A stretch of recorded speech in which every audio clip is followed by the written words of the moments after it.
Today, I'm going to show you how to build AWS EC2 virtual machines using Ansible.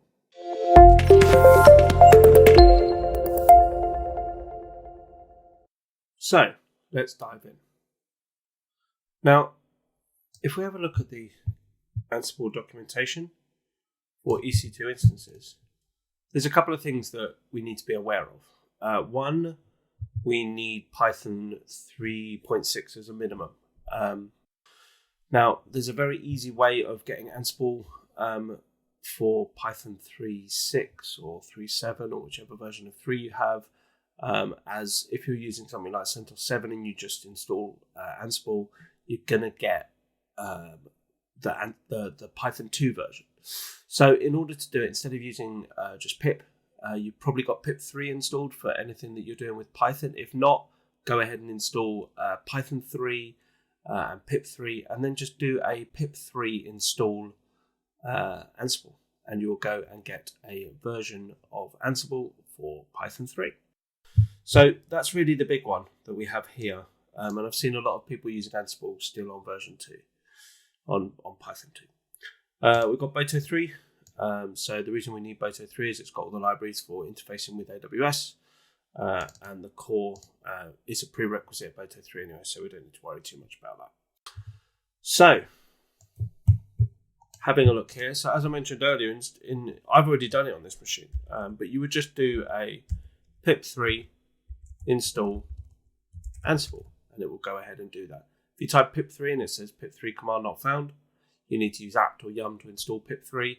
Make sure you've got Python 3 also installed. So we've got Python, I think 3.6, got Python 2, 2.7. Well, 2 will be a symlink to 2.7, and 3 will be a symlink to 3.6. So we're ready to go. And then we've got a very simple playbook. If you've seen my other videos, like the VMware one, I've followed the same mentality with this really. I've kept my secrets in a separate file. I've got a vars file that you can keep growing to add more and more virtual machines to build. And that's really it. So once again, we're using localhost. We're not going through an inventory file. We're doing everything on this server. We've turned off gather facts just to make things a little bit faster. We've got 2 vars files. We've got the vars file and we've got the secrets file. Now, if you look at the GitHub repository that I'll put in the description, you will get a secrets file out in that repository, and that secrets file will just have the 2 fields that you need, and I can show you here.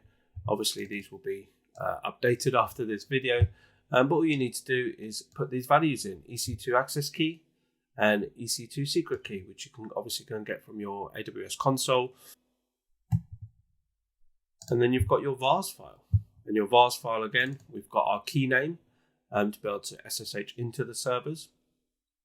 And then we've got, I've hashed these out for now just to speed some things up, but we've got multiple lines of different servers that are going to be built. Now we've got the name of the server, we've got the subnet. Now I've split it across the 3 subnet IDs, and I'll show you where we go and grab those subnet IDs. If you don't put a subnet ID in, so you can either remove it from here, well, you'd need to remove it from there if you are to remove it from here. And if you go ahead and remove that, then it will just balance it across those subnets that you have in a particular region. You've got the type. So we're just picking T2 micros. Obviously, there's a whole host of servers that you can pick. There's an image ID. And again, I'll go and show you where you can go and pull all your image IDs, and then the security group ID of the servers that you want. Which security group you want to use. And there we go. So, within this is all very standard. And then we've got the access key, the secret key. Now you could exclude these. If you're using the AWS CLI, there's in your home directory .aws credentials, I believe it's called. If you already have your access key and secret in there for using the AWS CLI, just remove these lines. You don't need a secrets file, so remove that as well. It will just work. It goes and looks there anyway. If you look in the documentation, it's in there. It's in there. It explains here.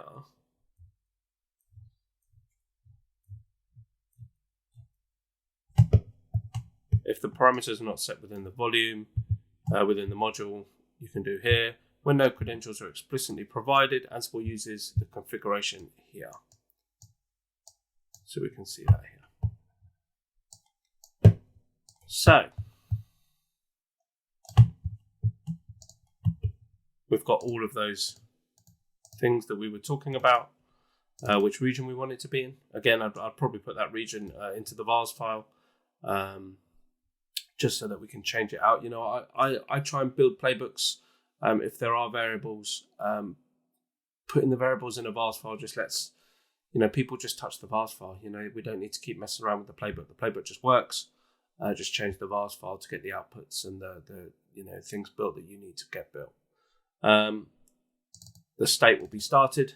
Now you can do stopped. So you can, once you build all these machines, you can do a state of stopped. It will go and remove them. You can use absent to go and destroy the machines, but then you would need to use instance ID instead of well, you'd probably not have name in there. You could just change that to instance ID, put in the IDs of the machines that have just been built, and it will go ahead and destroy them for you. So without further ado, I want to quickly show you in the AWS console where we have pulled these values out of. So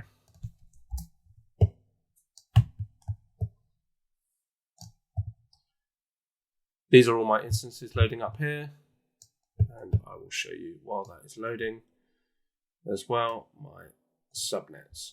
So here are those three subnet IDs I was talking about. So in the VPCs, you will see the various different subnet IDs. So here are the three that I'm using, and they will match up to these three IDs here. As you can see, we've got C44, C44, 40A, and 61. So the big question that I get asked is around AMI IDs. Now, when you go, there are other ways of doing this, but the quickest way I've found is to just build a server. So you can see I've already built one here, but if you go to launch instance, the first thing you get greeted with is, what AMI do you want to build? Okay, so they're all here. You can search for them. You can use marketplace AMIs, etc., etc. Now, the IDs are here. I have got stuck on this as well, by the way, before, and use this AMI ID. That AMI is for ARM architecture. So unless the host that you're building on are ARM, don't use that one and use this one. So you've got, this one here. You've got, if you want to use Red Hat, again, you've got ARM and x86. So you've got that one that you could use there. SUSE, Linux, Ubuntu, etc. So they're all just here. You can just pull them off here. I'm sure Amazon have got a document that lists them all as well. But this is by far the quickest way just to do that. And then that's pretty much it. Security group, there'll be security groups. If you go into your security groups, and there'll be an ID.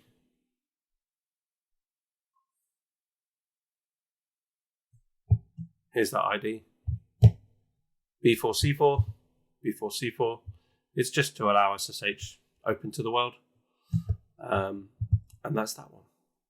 So that is all of the information along there. We've already talked about all of this playbook here.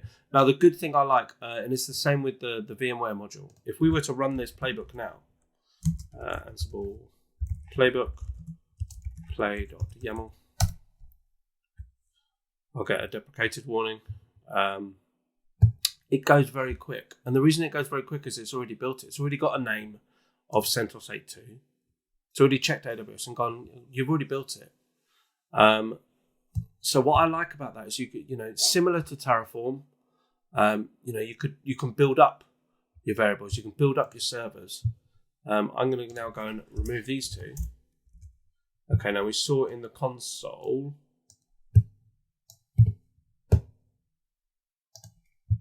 that we have got, we've got some terminated ones. So we've got 802s running and that's it.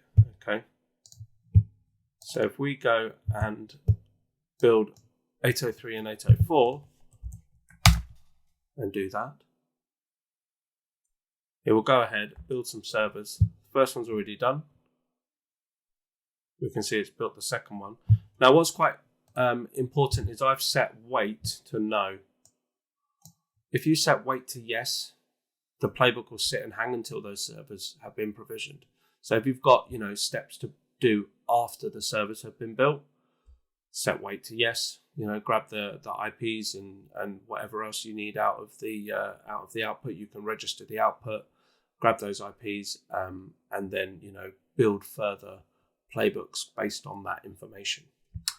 If we now were to go and have a look, what we'll see here is that we have got CentOS 3, CentOS 4, and this CentOS 2 server. These are initializing, so they've just been created, and those servers will be ready for use in a moment. So I hope that's been really helpful. Obviously, there's loads of other options that you can add into that module. This was a very quick how-to. If you've got any questions, please, write in the comments below. And thank you very much for your time.